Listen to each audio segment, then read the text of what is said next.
Oke. Apakah sudah bisa dilihat layar ini? Oke, saya Bisa, akan Pak. masuk. Ya, baik. Sudah, Pak. Ini bisa dilihat juga? Ya, Bisa, oke. Ya, Pak. Ya, bisa. ini sertifikat guru BIPA level 1 gitu kan. Berarti ada level yang lain ya. Jadi ada level 2. Jadi untuk guru tuh cukup level 1 sampai level 2. Jadi di level 2 kita membahas silabus dan bahan ajar BIPA. Nah, di level 1 kita khusus membahas metodologi pengajaran BIPA. Oke. Nah, di sertifikat level 1 ini kursus yang lengkap itu terdiri dari 30 jam. Itu kita membahas 10 topik ini. Tetapi di kelas daring, jadi kita hanya membahas 5 topik ya selama bentar. Ya, oke. Selama 12 sampai 16 jam gitu. Nah, sekarang kita lihat ada beberapa istilah, ini teman-teman yang dari FKIP pasti sudah kenal dengan istilah ini. Ada istilah pendekatan, ada istilah metode, kemudian ada istilah teknik dan sebagainya. Nanti kita lihat secara lebih rinci lagi bagaimana implementasinya di kelas BIPA. Lalu topik yang kedua yang kita bahas di sini juga adalah pengajaran keterampilan. Jadi ada keterampilan makro. Nah, ini dari sekali lagi ini just revisi, ada keterampilan makro reseptif. Jadi bagaimana mengajarkan keterampilan menyimak, bagaimana mengajarkan keterampilan membaca, yang interaktif, yang engaging gitu ya. Itu jadi nanti kita lihat. Jadi mungkin ada kebiasaan yang biasa yang kita lakukan di pelajaran listening atau reading itu nanti mungkin bisa dimodifikasi setelah mengikuti kursus ini. Kemudian kita melihat bagaimana mengajarkan keterampilan produktif, berbicara dan menulis secara interaktif juga gitu. Karena ada cerita-cerita menarik ya. Ketika kita dulu menulis waktu SD misalnya ya, itu nanti kita refleksi lagi pelajaran itu. Nah, barangkali pengajaran yang cukup menantang di kelas BIPA itu adalah pengajaran tata bahasa. Tata bahasa, saya menyebutnya tata bahasa BIPA gitu kan. Supaya nanti komponennya itu bisa masuk dan pengajaran kosakata. Jadi nanti kita akan mendefinisikan ulang konsep-konsep tata bahasa dan juga kosakata dan sekaligus kita memperbaiki istilah-istilah yang keliru sebenarnya di dalam tata bahasa Indonesia yang banyak beredar di buku-buku BIPA sampai hari ini sejak dulu gitu ya. Nah, kalau ada waktu di hari Sabtu tanggal 19, jadi kita akan membahas pengajaran BIPA terpadu. Karena yang di atas itu 1, 2, 3 itu adalah pengajaran BIPA secara kita sebut dengan discrete point gitu ya, yang secara terpisah. Nanti kita melihat di kelas BIPA terpadu. Nanti kita lihat mengapa ada pengajaran seperti ini di BIPA gitu. Kita lihat nanti latar belakangnya. Dan topik yang kelima di hari Sabtu itu nanti adalah tentang bagaimana kita menciptakan permainan dan selingan gitu dalam konteks BIPA. Jadi ini kita akan banyak menggali hal-hal yang ada di bahasa Indonesia dan budaya Indonesia, lalu kita olah menjadi kegiatan pembelajaran. Jadi inilah 5 hal yang mudah-mudahan bisa kita selesaikan. Tapi biasanya para peserta menghabiskan banyak waktu di tata bahasa. Karena ada banyak pertanyaan, ada banyak isu yang ingin mereka ketahui di situ. Jadi mudah-mudahan di lain kesempatan kita punya waktu untuk membahas 5 topik di bawahnya gitu. Oke, kita lanjut. Nah, ini adalah cita-cita BIPA saya gitu kan. Jadi sekarang ini lembaga penyelenggara BIPA yang paling banyak di Indonesia itu ada di Pulau Bali. Ya, pulaunya kecil tapi banyak. Ini penyebabnya apa gitu? Apakah karena Bali ini adalah pusat pariwisata Indonesia misalnya? Apakah seperti itu? Atau mungkin ada sebab-sebab lain? Dan yang kedua itu ada di Jogja, di Yogyakarta atau di Jawa Tengah itu. Nah, sementara menurut saya Indonesia itu sangat luas dan tidak cukup banyak ada di Sulawesi misalnya atau di Kalimantan dan sebagainya. Tapi alumni BIPA Bali sekarang ini adalah angkatan kita yang mungkin antara 84 atau 85 itu sudah tersebar dari Aceh sampai Papua gitu. Bahkan ada di pulau-pulau terpencil seperti di Pulau Nias misalnya itu ada alumni kita di situ. Nah, saya ingin ini ada tujuannya apa? Karena supaya mereka satu, misalnya mereka tahu Indonesia itu bukan Bali atau Jogja gitu. Tidak hanya Bali atau Jogja gitu. Jadi mereka harus punya wawasan yang benar tentang Indonesia. Bahwa Indonesia itu luas gitu ya. Jadi jangan sampai ada lagi pertanyaan, oke, Bali itu di sebelah mananya Indonesia gitu. Jangan sampai ada lagi pertanyaan seperti itu. Dan juga kalau kita punya kelas BIPA atau program BIPA di tempat kita, maka itu secara tidak langsung kita akan menggali potensi budaya, potensi alam, dan lain-lain yang berhubungan dengan daerah kita gitu. Jadi sehingga pengajaran BIPA itu sekarang ini diwarnai pengajaran budaya, khususnya judulnya Budaya Indonesia, tapi sebenarnya yang dibahas itu adalah budaya Bali atau budaya Jogja, budaya Sunda dan seterusnya gitu. Jadi bukan budaya Indonesia secara komprehensif karena itu juga tidak bisa dihindari. Jadi kenapa begitu? Karena orang Bali kalau mau berbicara budaya Dayak misalnya, oh itu tidak pede gitu kan. Tidak cukup banyak yang diketahui. Jadi bukan karena apa alasan apa. Jadi alasan pengetahuan dan pengalaman itu orang Bali tidak punya gitu. Jadi nanti kalau kita bicara budaya lain itu nanti cenderung akan bersifat normatif. Jadi tidak ada banyak informasi rinci yang bisa diberikan gitu. Pengetahuan mungkin bisa, tetapi kalau ditanya lebih detail itu akan kami di Bali akan mengalami kesulitan gitu. Nah itu penyebabnya seperti itu. Nah mari kita lihat sekarang secara konseptual, secara ringkas BIPA dengan BIPAS. Jadi bahasa Indonesia bagi penutur asli gitu ya. Itu bagaimana tuh? Jadi yang pertama pelajarannya beda gitu. Jadi pelajaran BIPA dengan pelajaran BIPAS itu tidak sama ya. Jadi itu sebabnya kita tidak bisa serta-merta menggunakan buku ajar untuk orang Indonesia lalu kita pakai untuk orang asing. Jadi misalnya oh oke ini kan pelajaran kelas 1 nih, ini cocok nih untuk BIPA level 1 misalnya. Nah, itu perlu kita lihat lebih detail lagi gitu. Benar nggak pelajaran bahasa Indonesia di kelas 1 atau kelas 2 itu bisa kita pakai di tingkat pemula pembelajar BIPA misalnya. Nah, itu belum tentu bisa diambil begitu saja. Jadi pelajarannya beda. Kemudian pengajarannya pun berbeda. Jadi kalau saya melihat pengalaman saya dulu dan saya kira juga masih saya cek kemarin anak yang baru lulus tahun lalu, pengajaran bahasa Indonesia itu masih kalau tidak 100% sama, jadi tidak jauh berbeda dari pelajaran bahasa Indonesia saya dulu gitu. Jadi ada banyak ketika membahas bahasa, kebahasaan misalnya, ada banyak penjelasan tentang ibuhan dan seterusnya dan seterusnya. Dan itu penjelasan itu tidak cocok dilakukan di kelas BIPA di tingkat pemula gitu. Karena penjelasannya pakai bahasa apa gitu. Yang kedua terus konsepnya gimana nanti. Nah itu jadi itu penjelasan itu tidak selalu efektif di dalam kelas BIPA terutama di tingkat-tingkat awal.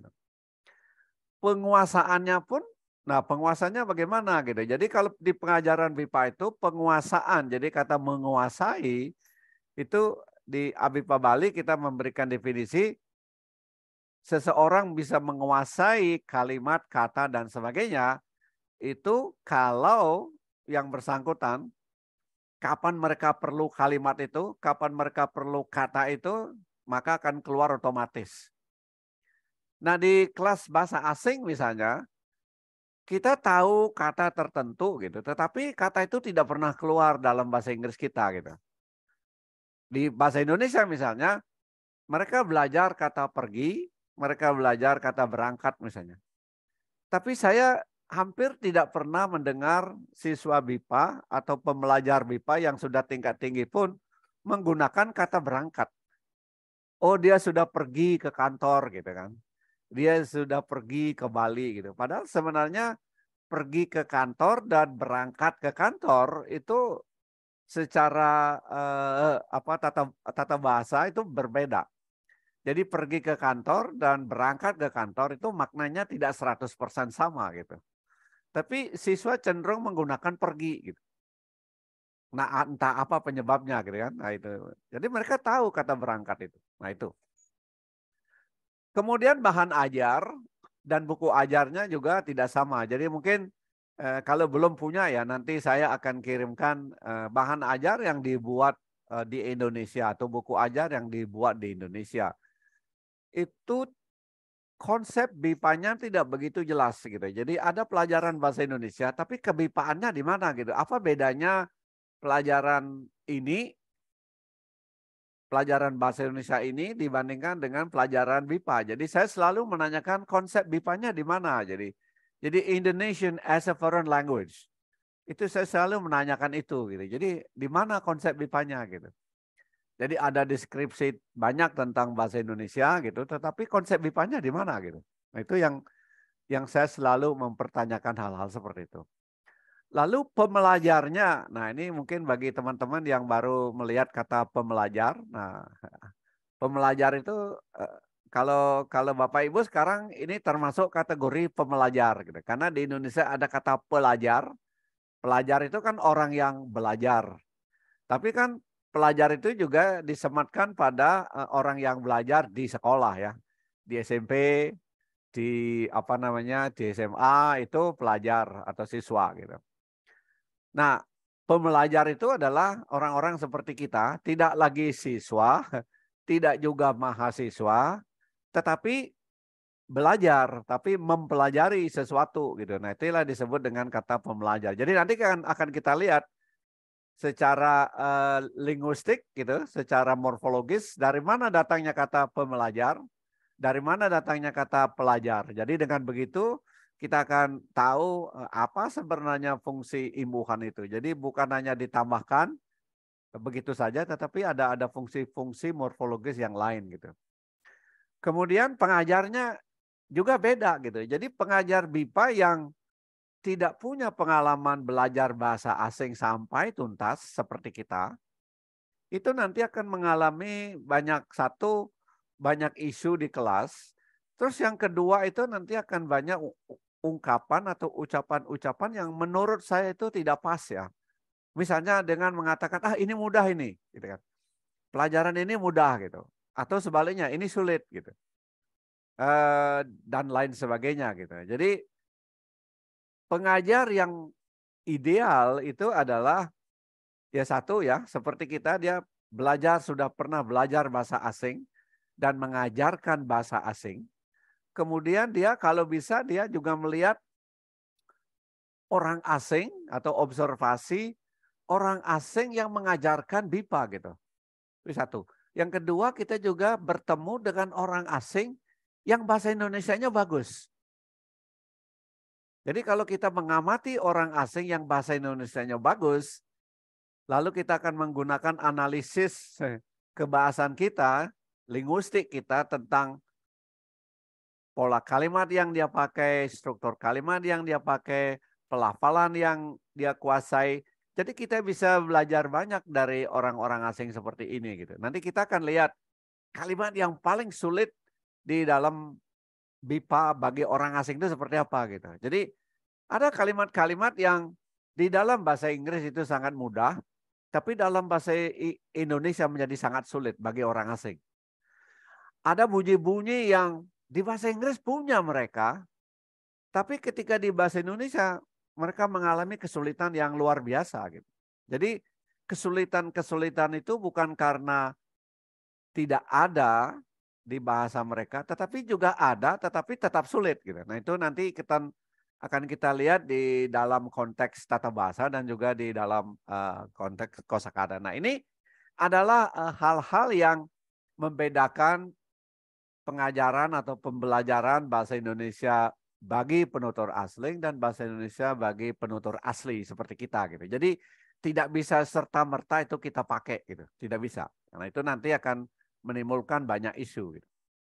Nah, isu yang paling gawat kalau kita punya kelas seperti Ibu Poi tadi ya, dia punya kursus. Kalau misalnya dia keliru menerapkan, kalau kita keliru menerapkan konsep-konsep ini, hukuman yang paling berat itu adalah mereka tidak akan pernah kembali gitu.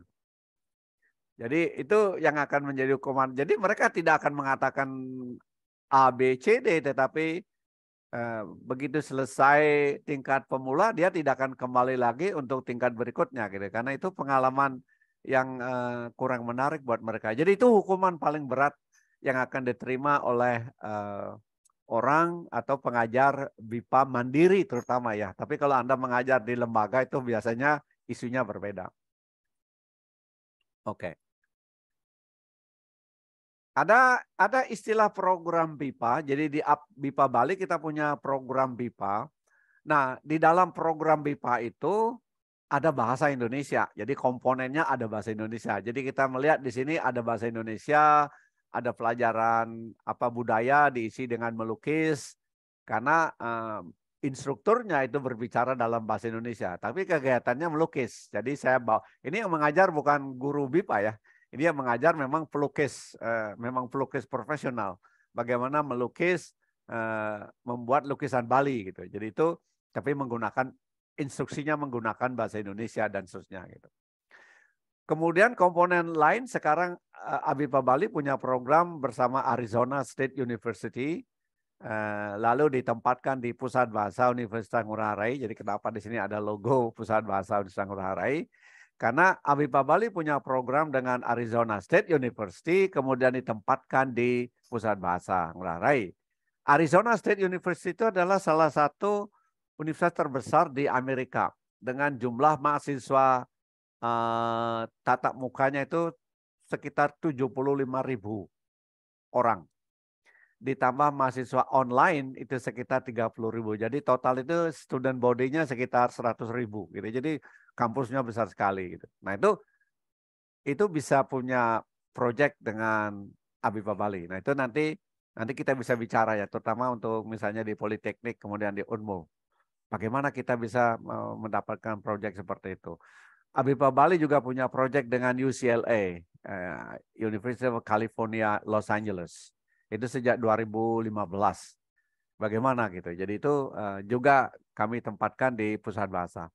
Saat ini ABIPA Bali sedang bekerja sama dengan Korean Center. Jadi Korean Center akan ada di Bali khusus untuk ASEAN. Jadi itu bagaimana nanti? Jadi tugas ABIPA Bali itu adalah membawa lembaga-lembaga seperti ini ke Indonesia melalui Bali. Karena ini kan Bali itu seperti etalasenya Indonesia. Kalau kita bicara Bali itu lebih mudah. Nah dari Bali itu nanti saya bawa ke berbagai tempat di Indonesia. Jadi mudah-mudahan nanti teman-teman di Balikpapan dan juga di Samarinda itu nanti tertarik untuk bagaimana nih kita ada Korean Center juga di kota-kota ini. Karena saya katakan,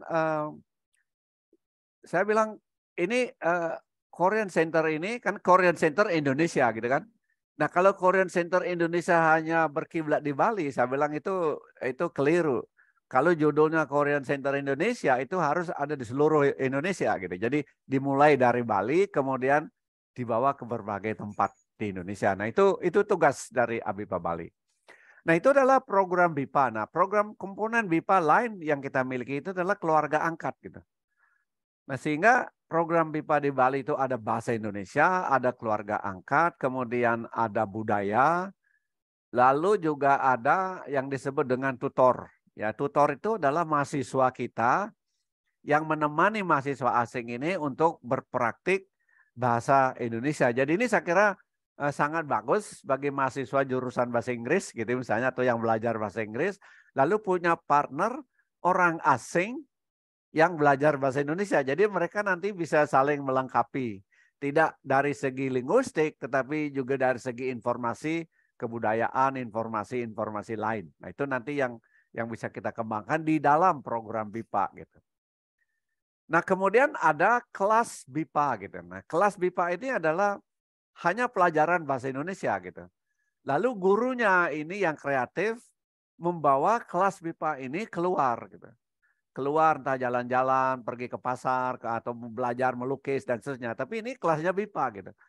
Nah, bedanya di mana gitu. Nah, bedanya itu adalah nanti di pembiayaan gitu. Kalau di sini itu kelas BIPA. Jadi kalau misalnya mereka keluar, jadi mungkin nanti instrukturnya itu akan negosiasi dengan muridnya gitu. Tetapi kalau di program BIPA itu setiap komponen itu dihitung gitu biayanya gitu. Sehingga itu secara keseluruhan menurut saya kita bisa membuat program BIPA dengan melibatkan banyak orang. Atau kalau tidak mungkin, oke kita mulai dengan bahasa Indonesia dulu. Jadi supaya nanti komponen-komponen tidak diberatkan oleh komponen-komponen yang lain gitu. Nah itu. Jadi kalau nanti ada teman-teman dari Poltek Balikpapan dan juga Unmul, kalau ada waktu nanti bisa berkunjung ke Bali di bulan Juli dan Agustus. Itu adalah program BIPA di Arizona akan ada di Bali. Bisa melihat bagaimana pengelolaan di dalam kelas, di luar kelas untuk program-program seperti ini. Oke, kita lanjut ya. Nah, pada tahun 2010 saya terpilih sebagai Ketua Umum APBIPA Indonesia.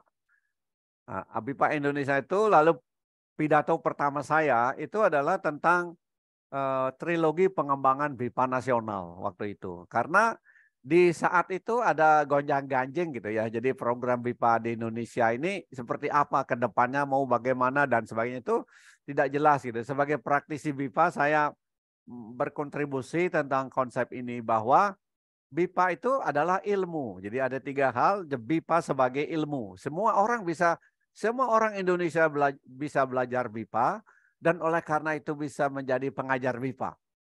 Jadi kenapa muncul ini? Karena sebelumnya itu ada klaim bahwa pengajar BIPA itu harus dari prodi bahasa asing. Oh, bukan bahasa asing, harus prodi bahasa Indonesia gitu. Jadi itu saling mengklaim gitu ya, tanpa memahami ilmu BIPA itu apa sebenarnya gitu. Itu penyebabnya saya memberikan konsep BIPA itu ilmu pengetahuan dan keterampilan. Jadi itu satu, sehingga semua orang bisa belajar. Seperti kita belajar keterampilan IT misalnya. Kita nih orang bahasa Inggris, tapi kita belajar IT, tidak perlu harus kuliah dulu di IT S1 gitu. Tapi kita bisa belajar gitu. Satu. Yang kedua, BIPA itu sebagai profesi. Nah, sebagai profesi itu ada kode etik di situ, ada do's and don'ts itu yang perlu dipahami gitu. Jadi sebagai guru pun kita punya kode etik seperti itu. Nah, sudah terbit sebuah dokumen yang berisikan standar kompetensi pengajar BIPA. Dokumennya panjang. Dan kalau kita baca itu tidak satupun orang Indonesia itu akan bisa memenuhi kompetensi itu. Jadi saya mengusulkan kenapa kita tidak fokus kepada bidang profesinya. Bagaimana guru pengajar BIPA yang profesional gitu. Tetapi karena kita orang Indonesia ada komponen-komponen lain seperti bertakwa kepada Tuhan yang Maha Esa gitu. Jadi itu salah satu hal yang ada. Jadi itu saya bilang kalau ini untuk orang Indonesia, saya bilang ini tidak akan berlaku bagi pengajar BIPA di luar Indonesia gitu. Jadi itu akhirnya saya harus membuat statement seperti itu. Bagi saya yang paling penting itu adalah ilmunya, kemudian profesinya. Ini yang paling penting. Dua ini yang sangat penting di dalam apapun profesi itu. Dan yang ketiga itu adalah BIPA sebagai industri. Nah ini menurut saya juga teman-teman seperti Pak Huda, kemudian siapa tadi Ibu Yuni gitu kan, yang mengembangkan programnya di unit masing-masing atau di prodi atau di UPT masing-masing. BIPA itu industri gitu kan. BIPA itu adalah sebuah industri. Nah, saya mau berhenti dulu di sini, kembali ke main room. Mari kita berdiskusi sebentar. Sesuatu itu disebut industri. Apa komponen yang paling penting di dalam industri itu? Kalau kita bicara industri, di Bali ada industri pariwisata, gitu kan ya? Apa kira-kira ya? Target market, Pak. Target market. Tapi sebelum kita ke market, apa tuh Pak harus kita punya? Produk yang akan didistribusikan. Nah, jadi kita harus punya produk gitu kan ya. Jadi BIPA sebagai industri, kita harus punya produknya apa gitu. Nah, selama ini kebanyakan orang ketika berpikir tentang produk BIPA itu adalah kursus BIPA gitu. Kursus BIPA itu adalah salah satu produk BIPA sebagai industri. Ini pengalaman saya sebagai dalam tanda petik wirausahawan BIPA. Saya dulu guru BIPA, pengajar BIPA. Lalu saya mendalami BIPA ini sedemikian rupa. Dan bagi saya sekarang ini BIPA itu adalah industri kreatif gitu kan ya. Industri kreatif di bidang pendidikan. Nah, tetapi industri itu laku, tadi Pak Huda menyebut di pasar. Itu apa yang paling penting sebenarnya? Supaya ini bisa diminati oleh pasar. Apa nih?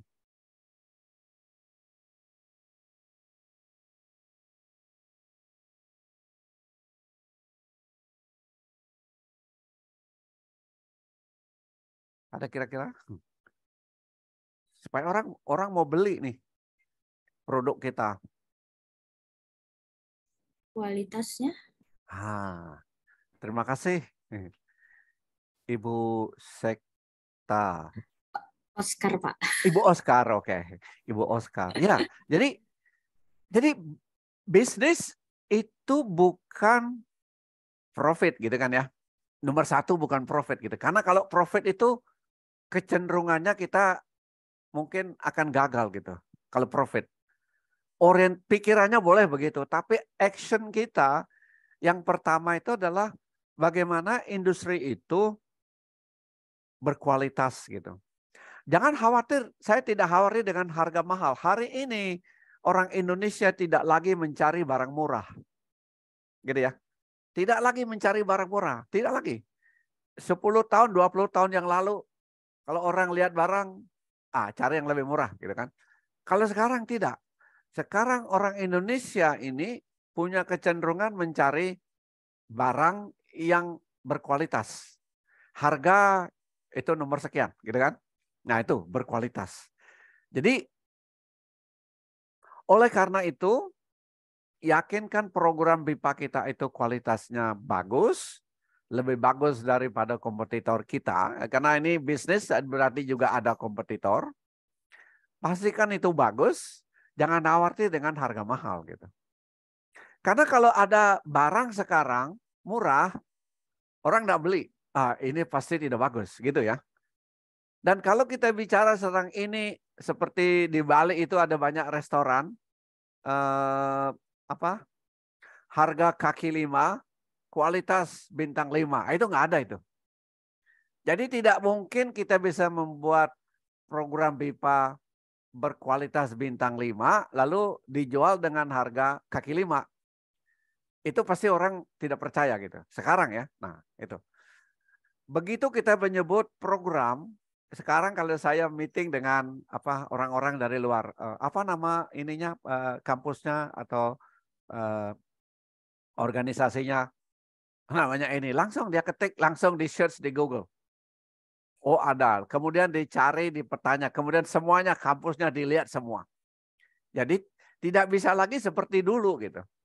Kalau misalnya kita pakai gambar-gambar yang di setup, tapi dari Google Map sekarang mereka akan melihat langsung apa yang ada gitu. Nah itu sekarang yang ada. Jadi oleh karena itu kualitas itu nomor satu untuk atau agar industri kita, industri BIPA kita itu bisa berkelanjutan gitu.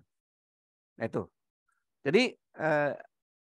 Jadi saya harus menyampaikan ada chat seorang calon peserta, dia bilang, "Waduh, saya sebenarnya ingin sekali ikut kursus ini, tetapi harganya terlalu mahal gitu. Dan saya tidak yakin saya akan bisa mendapatkan pekerjaan dari sini gitu." Nah, itu ada orang seperti itu. Saya bilang, ya saya tidak perlu jawab. Kalau orang sudah mengatakan saya tidak yakin, jadi saya tidak perlu meyakinkan gitu kan. Karena saya itu mindset ya. Mindset kita harusnya, oke, ini sulit. Tapi bagaimana caranya gitu. Saya mau mindset seperti itu. Tapi kalau saya tidak yakin, saya tidak bisa, saya tidak akan membuat dia yakin gitu. Tapi kalau ini sulit, bagaimana caranya? Oke, ayo kita diskusi. Nah itu, jadi saya mencari anak-anak muda yang seperti itu gitu. Kalau ada misalnya Pak Nyaman saya mau ikut, tetapi saya belum punya uang, bagaimana caranya? Saya bisa bantu gitu. Tapi kalau saya tidak yakin, itu sudah menutup jalan kita gitu. Nah itu, jadi industri itu adalah produk dan produk itu adalah kualitas. Dari kualitas itulah nanti profit itu akan datang gitu. Nah, oleh karena itu kita tidak perlu malu mengatakan bahwa pendidikan itu adalah sebuah industri gitu. Saya melarang teman-teman BIPA itu untuk mengatakan BIPA itu adalah sebuah pengabdian. Itu jangan. Karena kata pengabdian itu berarti menomor sekiankan kualitas. Ini kan mengabdi. Ah itu nanti itu ada banyak cerita di situ gitu. Jadi ini kualitas. Jadi begitu kita mengatakan ini kualitas, kemudian di situ ada komitmen. Begitu Anda memberikan ini gratis, komitmennya harus sama. Itu BIPA ya. Jadi begitu saya mengatakan kelas tanggal 19 itu optional, kalau bisa ikut silakan ikut. Itu mutunya kualitasnya sama, walaupun tidak ada biaya tambahan. Nah, jadi bisnis itu seperti itu. Jadi bukan kalau tidak bayar tidak bisa ikut, tidak. Jadi begitu kita punya komitmen, itu harus jalan gitu. Kita mulai jam 9 kita mulai. Nah, itu komitmen kita gitu. Nah, itu. Jadi saya mau lanjut ke presentasi ya.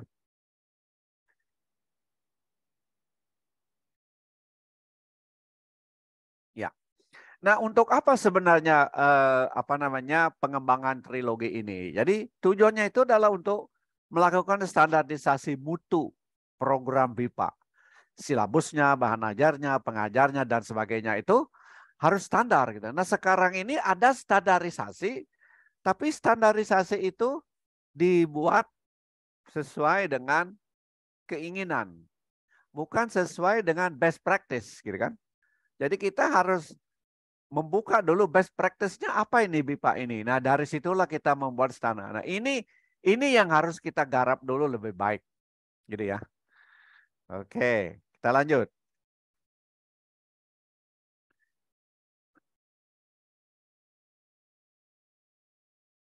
Ya, ini karena kita dari FKIP gitu kan. Jadi kita punya ilmu kita sama gitu. Jadi ini hanya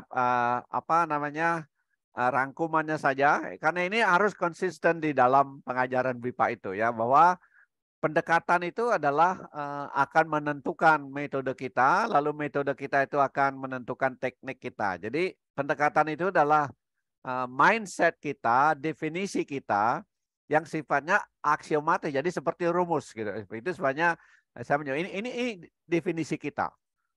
BIPA adalah gitu kan. BIPA ini adalah bahasa asing. Oke, kalau begitu metodenya bagaimana gitu. Itu nanti turunnya gitu. Jadi metode itu adalah prosedural. Jadi ancangan gitu yang akan kita lakukan dari dalam proses pembelajaran. Dan teknik itu adalah operasionalnya, apa yang terjadi di kelas. Jadi teknik saya sekarang itu adalah teknik ceramah gitu, karena itu one way communication. Jadi itu Anda bisa melihat metodenya seperti apa, pendekatannya seperti apa gitu. Itu ini untuk apa yang sedang saya lakukan saat ini. Nah, gitu ya kira-kira. Nanti kita kalau ada pertanyaan yang bukan dari pendidikan bahasa Inggris atau bahasa asing, nanti kita diskusi lebih detail.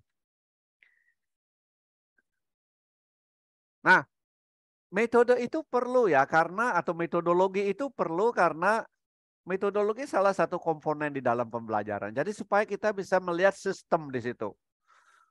Oh, caranya seperti ini. Oh, kalau begitu konsepnya begini gitu. Jadi ada sistem di situ. Metodologi itu adalah wujud pembelajaran berdasarkan pendekatan. Nah, ini pendekatannya komunikatif gitu. Tapi pelajarannya oke, hari ini kita akan belajar imbuhan ber. itu sudah tidak pas. Karena pendekatan Ibu Hanber itu adalah tata bahasa. Padahal kita mengatakan pendekatan kita komunikatif. Jadi tidak sinkron. Jadi metodologi dan pendekatan itu harus sinkron. Kemudian metodologi itu juga adalah proses bagaimana kita mengkondisikan pembelajaran itu sendiri untuk mencapai tujuan. Nah, tujuannya apa? Ini macam-macam ya, tergantung yang belajar. Jadi biasanya pada saat placement testing kita bisa mengidentifikasi tujuan pembelajaran itu apa.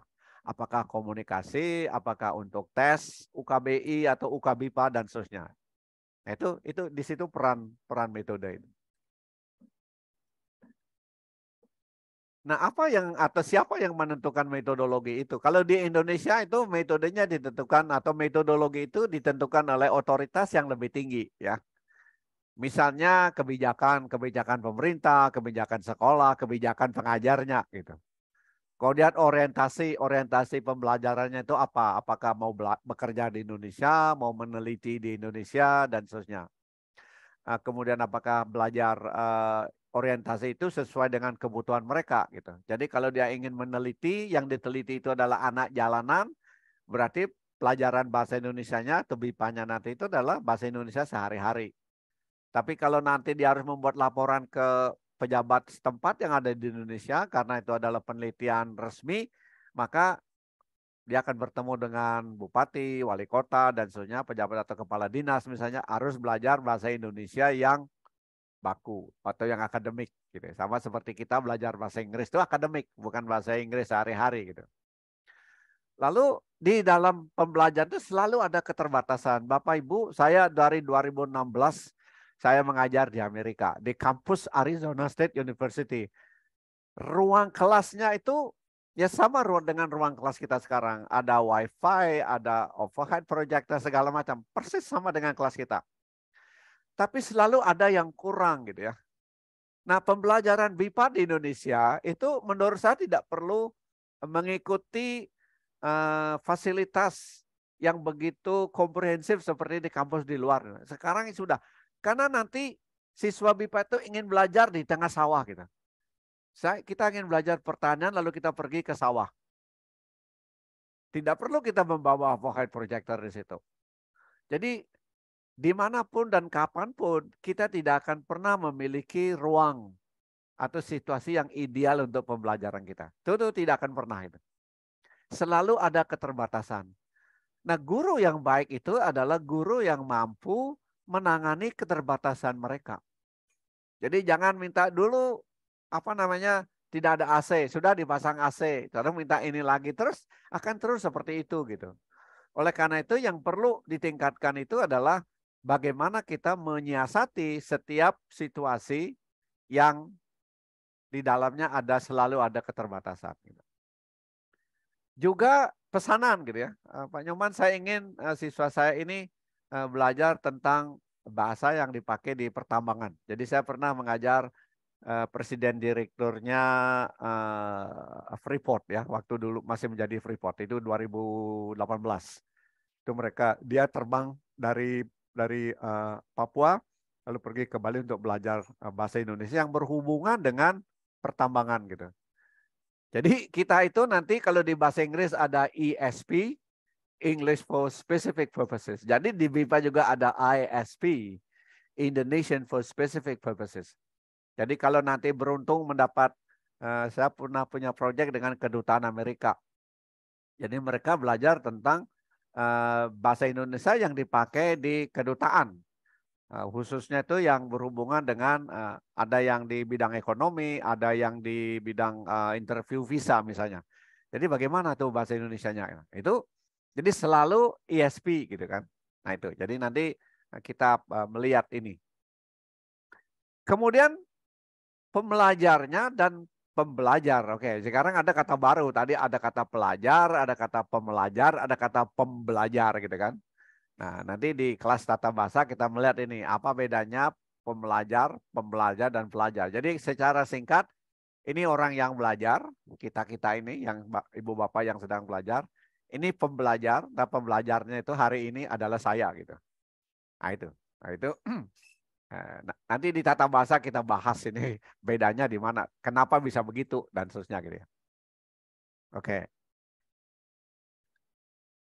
Nah, ada hal-hal mendasar Bapak Ibu yang perlu kita lihat ketika mengajarkan BIPA. Apa dasar acuan kita? Apa dasar atau acuan kita di dalam pengajaran BIPA?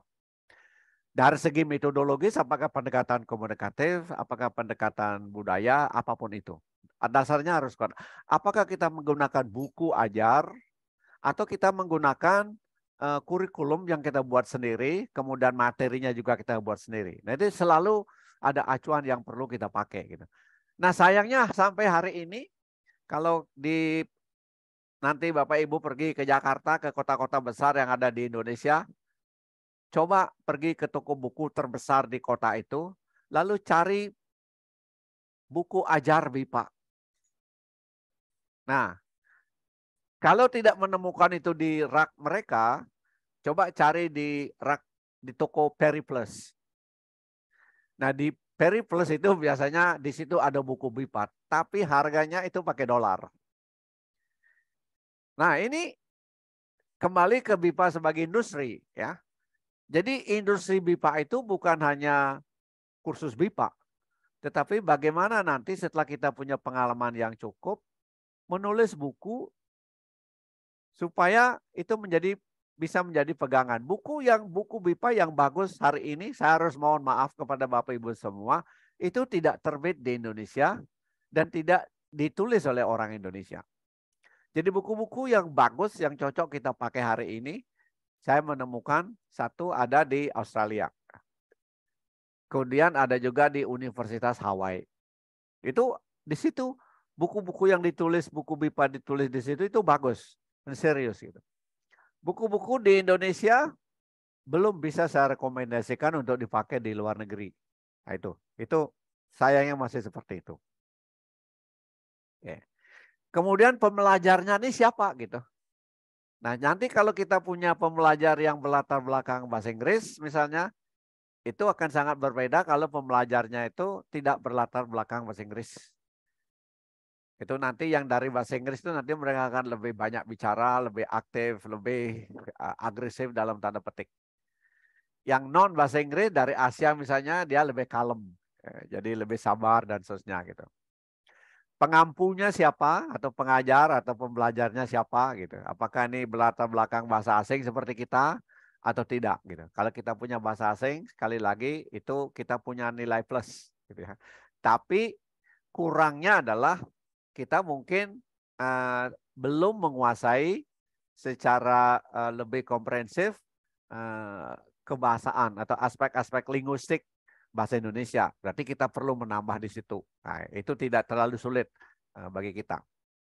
Lalu tujuannya, nah materinya dan sistematika pembelajarannya. Lalu proses.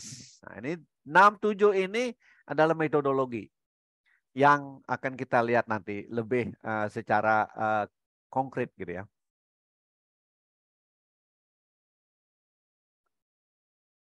Nah, jadi kalau kita lihat sekarang, jadi setiap komponen di dalam proses pembelajaran itu saling terkait gitu ya. Jadi metode kita itu akan dipengaruhi oleh hal-hal seperti ini gitu ya. Jadi apa yang ada di silabus, ada di materi itu harus tercermin nanti di metodologi kita.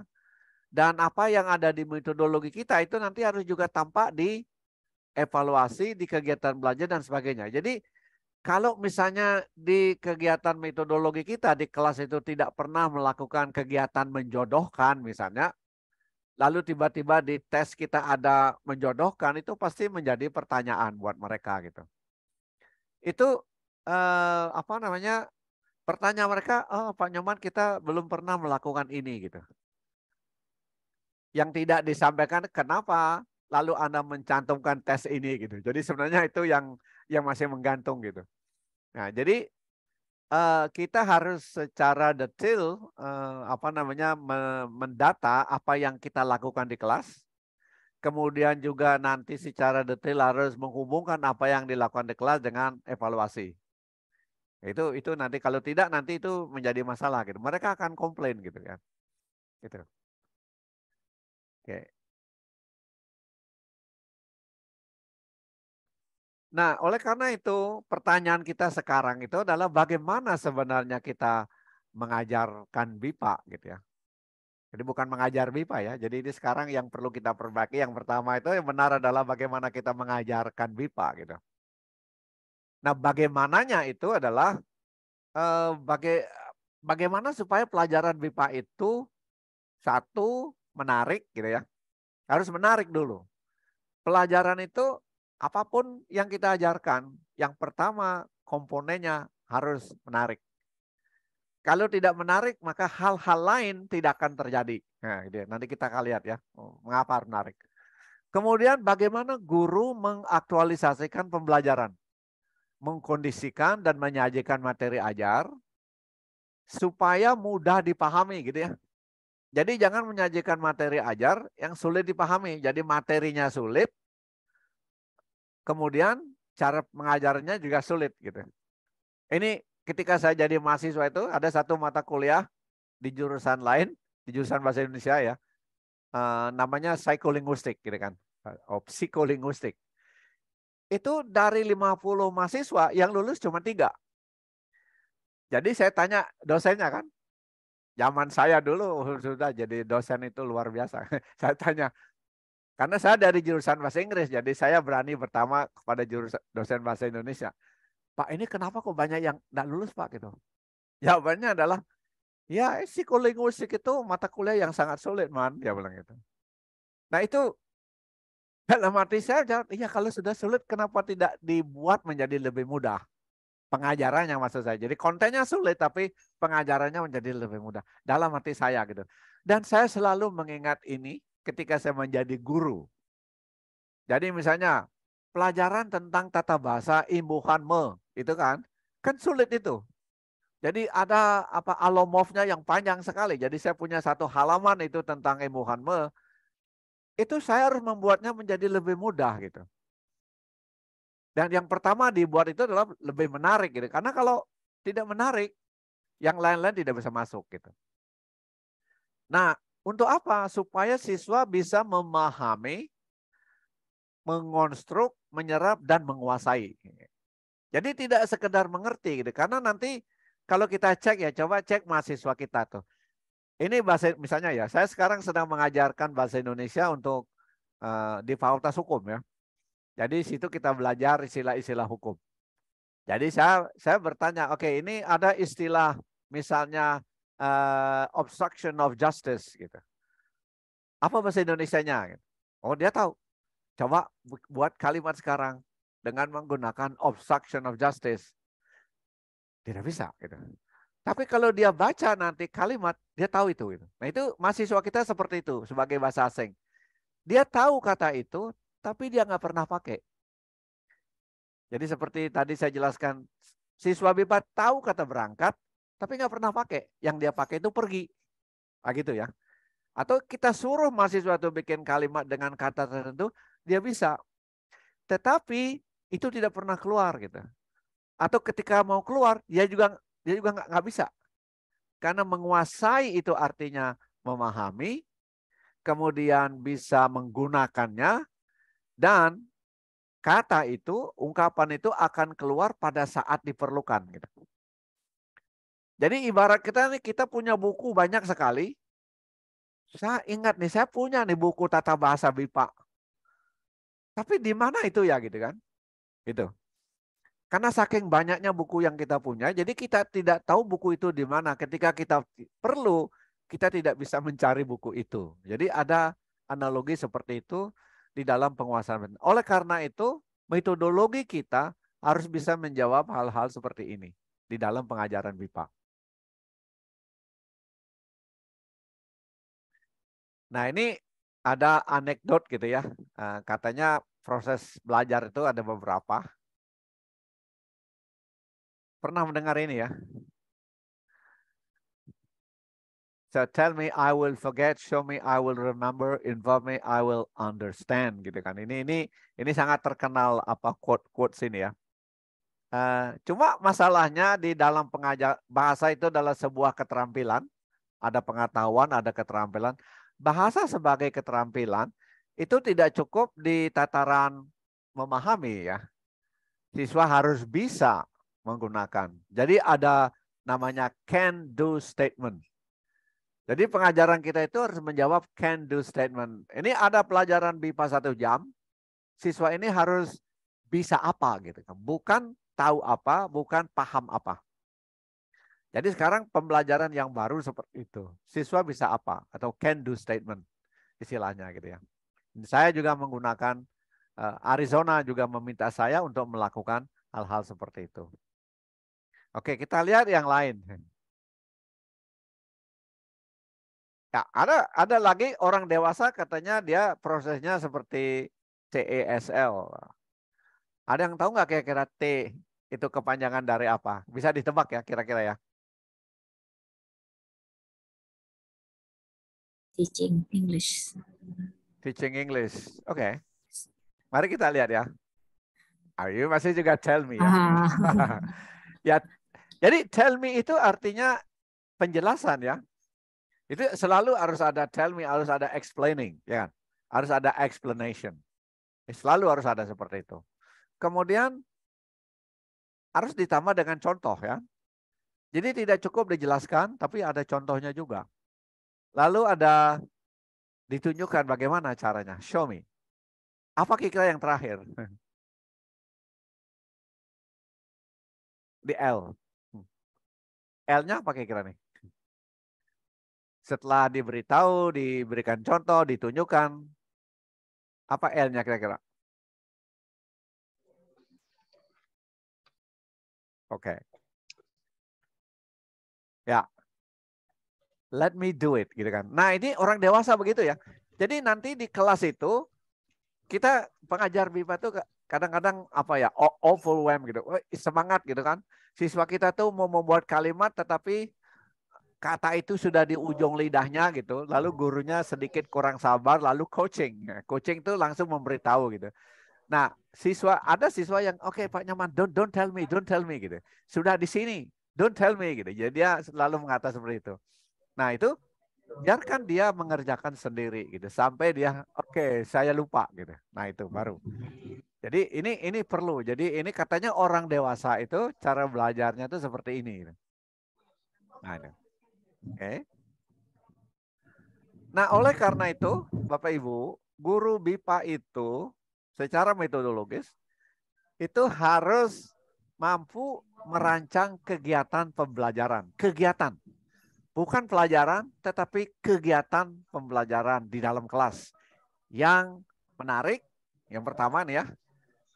Nah, kalau orang dewasa harus ditambah lagi menarik dan bermanfaat. Jadi orang dewasa itu di kelas BIPA maksud saya, itu harus menarik dan bermanfaat gitu. Misalnya kita belajar A, B, C, D level 1 nih. Pesertanya CEO sebuah bank. Lalu pelajarannya A, B, C, D. Nah, pelajaran angkanya 1, 2, 3. Dia merasa, well, I'm a president director of the international bank gitu. Kenapa pelajarannya A, B, C, D, lalu 1, 2, 3 gitu. Jadi tidak menarik dan sekaligus tidak bermanfaat gitu. Nah, supaya dia menjadi lebih bermanfaat, kalau sudah tidak menarik, ini bermanfaat gitu. Kalau digabung misalnya A, B, C, D digabung dengan angka gitu. Atau angka digabung dengan abjad, 1M, 2M, 3T gitu kan. Jadi mereka akan bertanya apa itu 3M, 3T gitu kan. Oh, itu apa namanya? Finance ya. 1M itu 1 miliar, 3T itu 3 triliun gitu. Nah, misalnya, oh berarti saya harus belajar abjad ya untuk bisa menyatakan itu. Jadi relevansinya ada di situ. Tapi kalau tidak dihubungkan, yang satu belajar 1, 2, 3, yang satu lagi A, B, C, D, tidak nyambung. Jadi pelajaran itu menjadi tidak bermanfaat. Nah, guru harus, pengajar BIPA ini harus mampu menciptakan hubungan itu, bahwa pelajaran ini penting. Gitu. Yang kedua, guru harus mampu menampilkan pembelajarnya secara sistematis supaya mudah diikuti. Ah, gitu ya. Jadi jangan sampai. Nah, saya pernah punya guru seperti ini. Jadi ketika waktu itu di semester 5 kalau tidak salah. ada pelajaran linguistik ya. Pelajaran linguistik itu kan sulit sekali ya. Tapi dosen saya waktu itu menampilkannya dengan cara yang sangat mudah diikuti gitu. Jadi saya masih ingat itu. Jadi senior saya mengatakan, oh ini linguistik ini sulit. A, B, C, D gitu kan. Apalagi ilmunya sulit, kemudian disampaikan dalam bahasa Inggris, yang waktu itu level kita masih di bawah gitu. Saya termasuk salah satu orang yang ketakutan juga, gimana ya nanti ya pelajaran gitu, pelajaran linguistik itu. Tapi disampaikan dengan sangat mudah gitu oleh dosennya. Dan saya masih ingat itu luar biasa gitu kan. Nah itu. Nah ini metodologi itu atau guru itu harus mampu melihat atau siswanya merasakan ini mudah gitu. Tapi jangan dikatakan ini mudah gitu. Itu tidak boleh ya. Jangan dikatakan ini mudah atau sebaliknya ini sulit. Jadi di Indonesia ada sejumlah guru gitu yang oke anak-anak ini gampang gitu kan. Maksudnya untuk memotivasi supaya jangan ketakutan atau trauma ini lalu disebut gampang. Atau sebaliknya, anak-anak perhatikan ya ini sulit.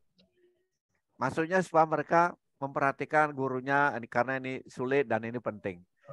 Di BIPA itu kita bisa terjebak di keduanya gitu. Kalau misalnya kita katakan, oh ini mudah ini. Kalau ada satu mahasiswa yang ternyata tidak bisa, ini akan berimplikasi, waduh ini mudah katanya ya, teman saya semua sudah bisa. Tapi saya tidak bisa, berarti saya bodoh gitu. Bisa menciptakan implikasi seperti itu karena guru mengatakan ini mudah. Atau sebaliknya, coba perhatikan ya, ini sulit ini. Lalu kembali lagi, dia tidak mengerti atau tidak bisa. Oh ya, pantesan saya tidak bisa. Kan ini sulit gitu. Jadi sebaiknya kita jangan mengatakan ini sulit atau ini mudah gitu. Karena keduanya tidak bermanfaat bagi siswa. Belum tentu apa bermanfaat bagi siswa. Jadi kita buat sedemikian rupa melalui kegiatan supaya mereka yang merasakan itu mudah gitu. Bukan guru yang mengatakan mudah gitu. Karena supaya kita tidak terjebak nanti. Guru BIPA juga harus mampu membuat siswanya ingin kembali lagi dan mendapatkan pelajaran baru. Wah, ini bagus nih, ini menarik dan sangat bermanfaat untuk tesis saya atau untuk skripsi saya atau untuk penelitian saya. Oh, saya besok akan datang lagi. Jadi ini ada oke, besok jangan lupa ya. Nah, tidak perlu seperti itu. Jadi mereka akan datang karena itu tadi. Dia ingin mendapatkan pelajaran baru. Selalu ada hal baru disampaikan oleh guru.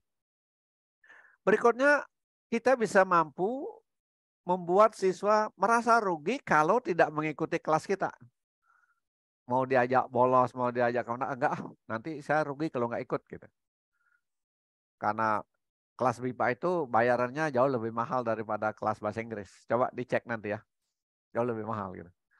Waduh, saya sudah, itu kan kalau orang asing belajar bahasa Indonesia ke Balikpapan atau ke Samarinda kan yang dibayar bukan hanya itu, bukan hanya pendaftarannya. Tapi kan dia harus bayar tiket, harus bayar akomodasi, harus bayar ABCD dan sebagainya. Jadi itu tidak murah ya. Jadi oleh karena itu siswa kalau tidak ikut pelajaran harus rugi. Jadi guru itu harus benar-benar mendesain pelajarannya supaya siswa merasa rugi gitu. Jangan sampai bilang, oke ya harus datang karena kalau tidak datang Anda rugi. Nah, Anda tidak rugi karena saya akan bawa makanan misalnya, nah itu oke gitu. Tapi itu mereka yang merasa rugi. Dan yang terakhir, siswa merasa tidak belajar atau tidak diajar gitu. Tahu-tahu waktunya sudah habis. Sudah ya gitu. Nah itu karena belajar itu tidak enak ya. Jadi tidak ada, saya suka belajar. Itu tidak enak belajar itu. Kalau belajar sendiri oke, maunya sendiri.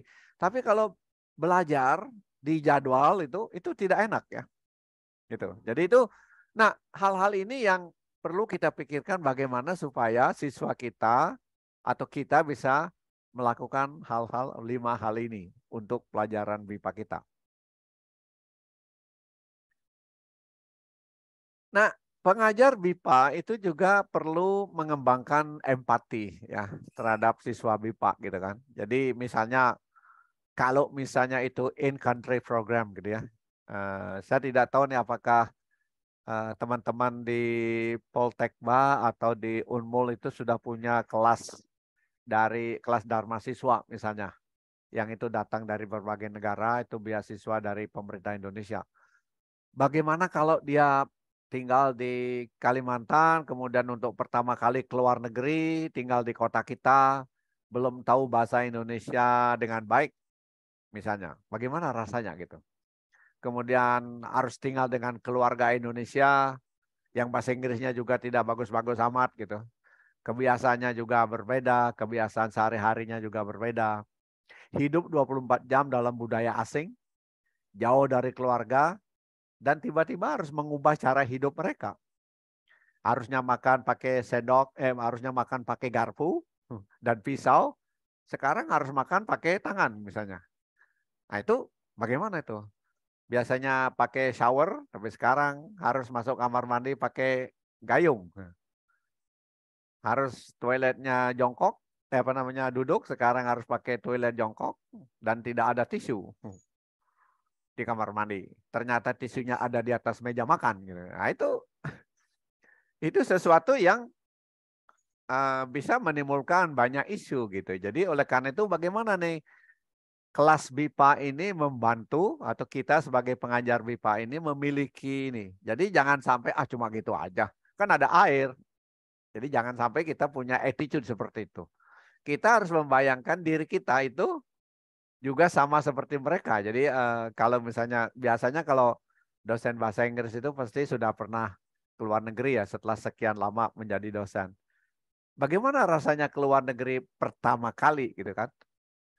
Itu ada deg-degannya banyak gitu kan, walaupun ada excitementnya juga gitu. Tapi bagaimana nih kita sebagai orang Indonesia memiliki rasa empati terhadap siswa kita?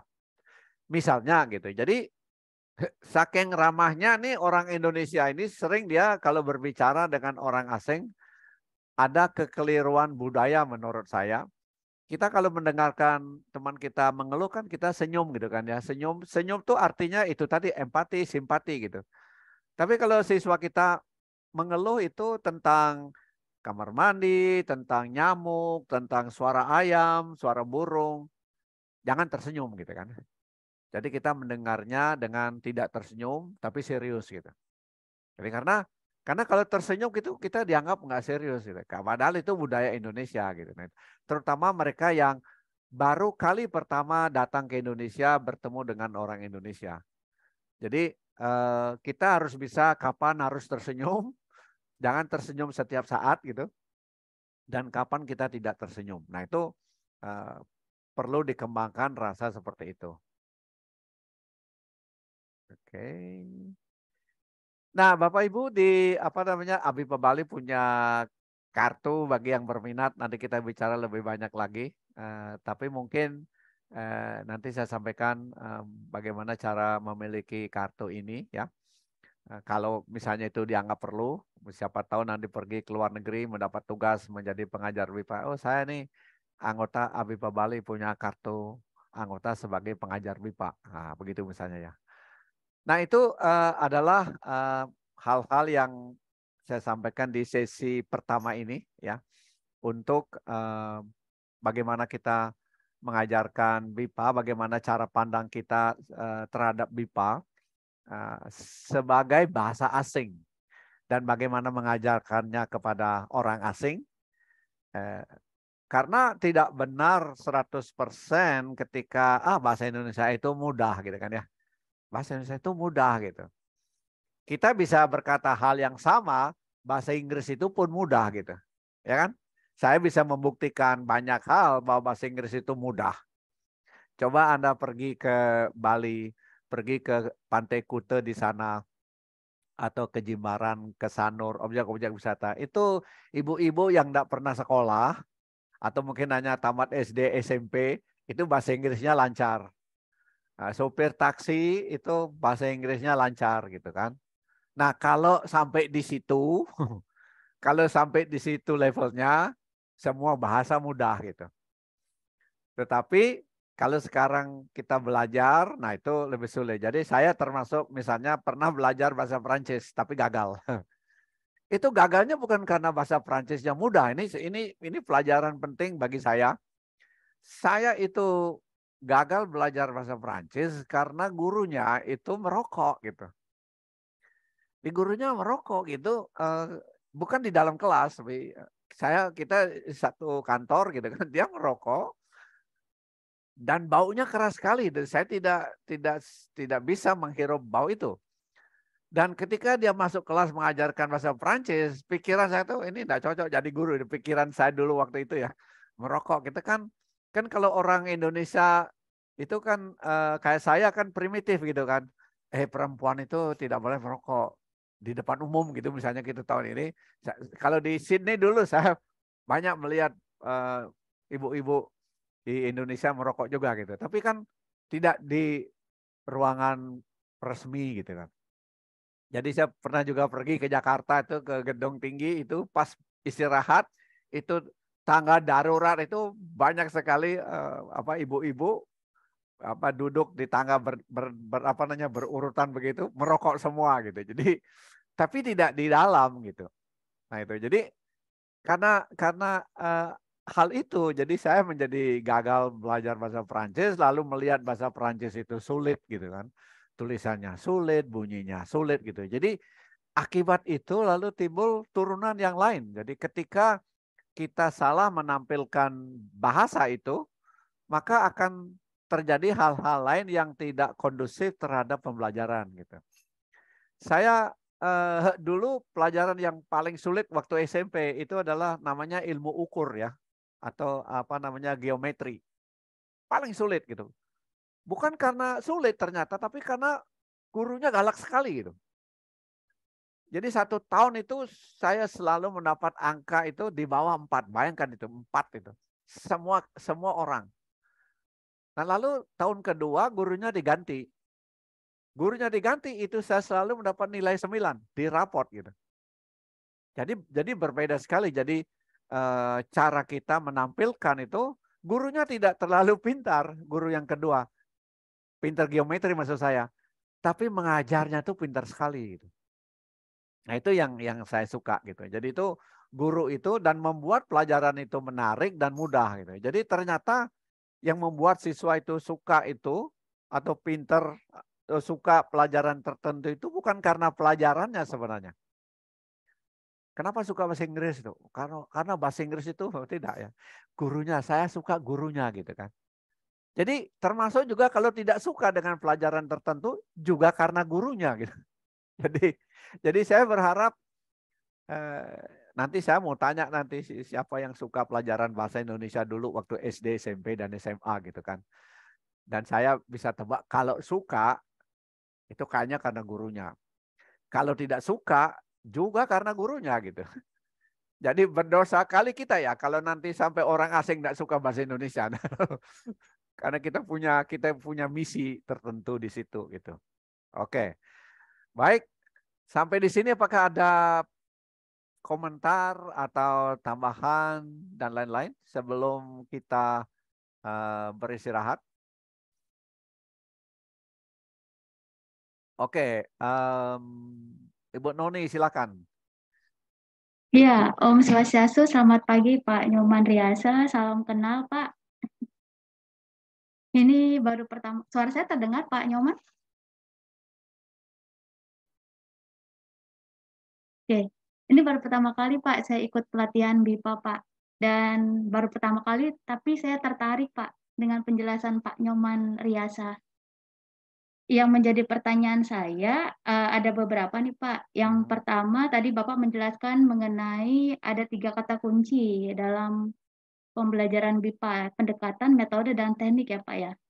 Bisa memberikan satu contoh Pak dalam pembelajaran BIPA Pak untuk 3 hal tersebut. Lalu yang berikutnya, tadi Pak Nyoman mengatakan bahwa buku-buku BIPA di Indonesia tidak direkomendasikan ya Pak ya. Tadi ada 2 buku yang direkomendasikan, satu tadi dari Australia, yang kedua saya lupa dia dari Hawaii atau di mana ya Pak. Nah, itu indikatornya apa Pak yang membuat bahwa kedua buku tersebut direkomendasikan, dan jika boleh share ke kami Pak buku tersebut. Terima kasih Pak Nyoman. Oke, baik. Terima kasih banyak Mbak Noni. Ya, jadi di dalam proses pembelajaran itu jadi ada 3 hal. Jadi ada pendekatan, cara pandang kita, kemudian metodologi, nah itu prosedur, kemudian teknik dan operasi. Jadi contohnya begini. Oke, apa itu bahasa gitu misalnya kan? Apa itu pertanyaan? Apa itu bahasa? Jawaban dari pertanyaan itu adalah pendekatan. Bahasa adalah alat komunikasi, gitu kan ya? Oke, kalau bahasa adalah alat komunikasi, lalu bagaimana kita mengajarkannya? Nah, bagaimananya itu adalah metodologi. Kalau begitu, kita harus mengajarkan bahasa sebagai komunikasi. Kita harus mengajarkan menggunakan metode komunikatif. Nah, bagaimana metode komunikatif itu di kelas? Oke, guru masuk, lalu oke, hari ini kita akan belajar bagaimana menawar dalam bahasa Indonesia. Gitu kan ya? Nah, itu menawar itu adalah kegiatan berkomunikasi. Gitu. Itu kalau kita membuat definisi bahasa sebagai alat komunikasi. Tapi ada definisi lain, bahasa sebagai, kalau di bahasa Inggris kan itu adalah language is a set of rules, gitu kan. Merupakan sejumlah aturan. Asumsinya barang siapa yang menguasai aturan kebahasaan itu, maka dia akan menguasai bahasa itu. Oke, kalau begitu, maka itu definisi kita. Maka kalau begitu pendekatan metode kita nanti adalah metode grammar, gitu misalnya. Metode tata bahasa. Pelajaran kita, oke, hari ini kita akan mulai bagaimana menggunakan imbuhan ber di dalam bahasa Indonesia. Gitu ya. Itu konsisten itu. Konsisten dari 1 sampai 3. Nah, yang tidak konsisten itu adalah bahasa adalah alat komunikasi. Dan hari ini kita akan belajar tentang kalimat tanya. Nah, kalimat tanya itu adalah tata bahasa. Tapi kalau bertanya itu adalah komunikasi, gitu. Gitu ya. Nah, ini sederhananya. Nah, nanti konkretnya bagaimana kita melihatnya di lokakarya di sesi berikutnya. Ya, Mbak Noni ya. Oke. Yang kedua buku BIPA. Jadi saya harus begini ya. Yang saya maksud tidak merekomendasi. Saya tidak merekomendasi buku yang ada di Indonesia untuk dipakai di Arizona, gitu ya. Itu harus di situ konteksnya. Di Arizona, di Amerika itu tidak, karena tidak memenuhi kriteria saya gitu sebagai pengajar BIPA, itu satu. Nah, oleh karena itu saya merekomendasi untuk Amerika itu buku yang terbit di Universitas Hawaii. Namanya The Indonesian Way ya. Itu namanya The Indonesian Way, itu nama bukunya gitu. Karena buku itu bagus gitu ya. Bukunya bagus gitu. Itu satu. Untuk tata bahasa saya merekomendasikan buku yang judulnya Beginning Indonesian. Itu ada jilid 1, 2, 3, tapi yang saya sarankan jilid 2 gitu kan. Nah, itu ditulis oleh profesor dari Cornell University. Itu khusus tata bahasa gitu. Untuk referensi siswa kalau ingin belajar teorinya, karena itu bukunya untuk latihan semua. Untuk referensinya saya menyarankan namanya di Indonesian Reference Grammar. Indonesian Reference Grammar itu ditulis oleh James Naden.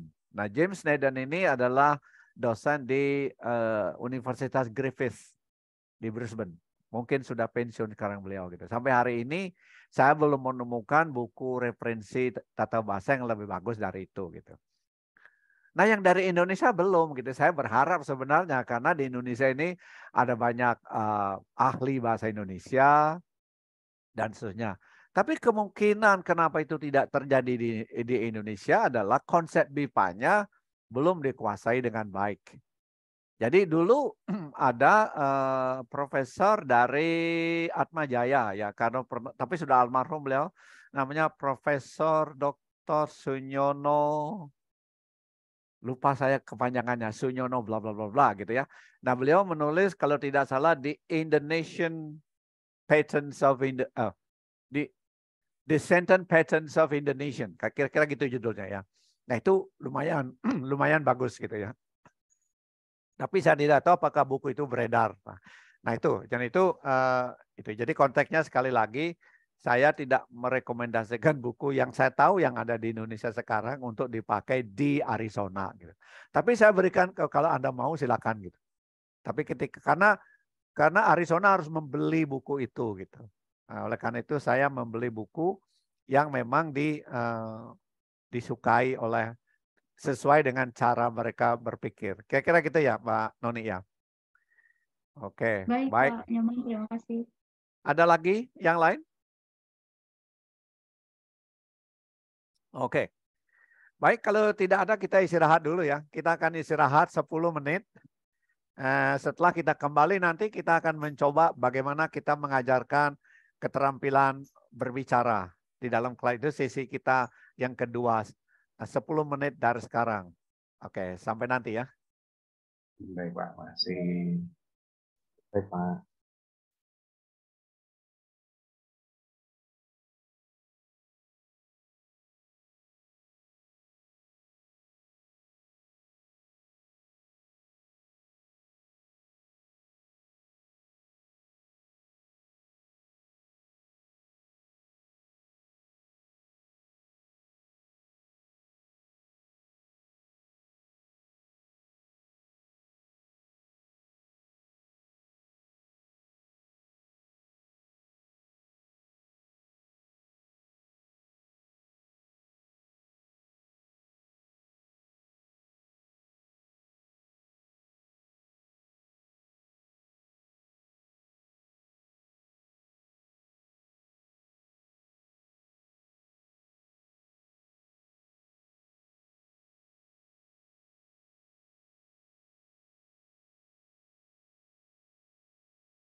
Ya, oke. Maaf, ada apa di samping rumah sakit? Ada sekolah di samping rumah Oke, sakit. sekolah. Oke, terima kasih. Maaf, ada apa di depan sekolah?